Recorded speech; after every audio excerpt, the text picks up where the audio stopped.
আমি শিখেছি নিজের জন্য বাঁচতে হয়। আমি জীবনে অনেক কিছুর ভিড়ে হেঁটেছি, অনেক মুখ চিনেছি, অনেক কথা কানে এসেছে, কিছু সরাসরি, কিছু ফিসফিসে। প্রথম প্রথম খুব লাগতো, ভেতরটা যেন কেউ কুচি কুচি করে ছিঁড়ে দিত। চোখের সামনে হাসি, পিছনে বিষ। এই দ্বিমুখী আচরণ আমায় অবাক করত।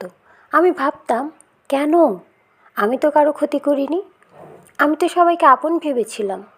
তারপর একদিন বুঝলাম, সবাই আপন হয় না, সবাই আপনার ভালো চায় না।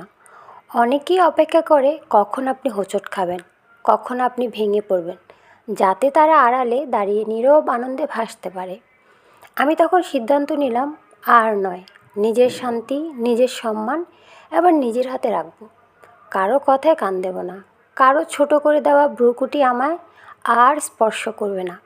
যখন কেউ বলেছে তুমি পারবে না, আমি আর পাল্টা জবাব দিইনি, শুধু মন খুলে হাসছি। কারণ আমি জানি তারা আমার গল্পের লেখক নয়, আমার গল্প আমি নিজেই লিখব। আমার ব্যর্থতার মালিক আমি, আমার সাফল্যেরও মালিক আমি। আমি শিখেছি সব প্রশ্নের উত্তর দিতে নেই, সব অপমানের প্রতিবাদ করতে নেই, চুপচাপ নিজের কাজ করে যেতে হয়।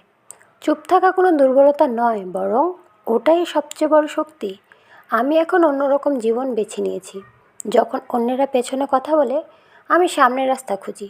যখন ওরা আমাকে ছোট করে, আমি আরও উঁচুতে উঠি। আর যখন বিষ ছড়ায়, আমি গন্ধ শুকি গোলাপের। এখন আমি জানি, কারো জন্য থেমে থাকবো না, কারো ব্যর্থ আনন্দের উৎস হব না। আমি এখন সময় বের করি নিজের জন্য। এক কাপ চায়ে মুগ্ধ হই, নিজের প্রিয় বই পড়ি, ছাদে উঠে আকাশ দেখি, পুরনো ছবিতে হারিয়ে যাই। আমি বাঁচি, নিজের জন্য বাঁচি। আমি শিখেছি কিছু সম্পর্ক ছেড়ে দিলে জীবন হালকা হয়, কিছু তিক্ততা মন থেকে মুছে দিলে নিঃশ্বাস গভীর হয়। সবাইকে সাথে নিয়ে চলা যায় না, এটা মেনে নিতে হয়। কারণ জীবনের পথে একাই হাঁটতে হয়, নিজের ছায়া সাথে নিয়ে। আজ আমি কৃতজ্ঞ সেই সব আঘাতের জন্য, যা আমাকে ভেঙে না দিয়ে গড়ে তুলেছে। সেই সব একাকিত্বের জন্য, যা আমায় নিজেকে ভালোবাসতে শিখিয়েছে।